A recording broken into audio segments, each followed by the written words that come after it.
This is the gift bag punch board. Comes with a bone folder in here. I'm going to show you how it works and what you can create with it. So I did cut the paper here to size.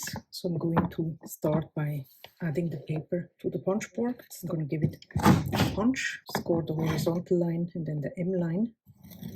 Then I'm going to move it over, align this nose here to the score line. Then I'm going to give it a punch, score the horizontal line, and then we're going to do this triangle here that will build the side of the bag.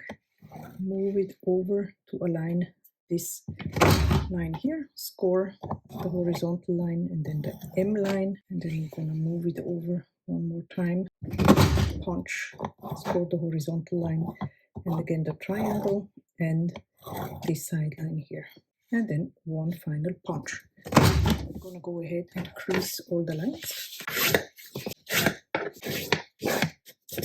and remove this flap here in an angle and add some adhesive. Add some adhesive here to the bottom, and now you have a cute gift bag. You could add some holes here to the side, add a ribbon to it, or here are some other variations also done with the same gift bag punch board.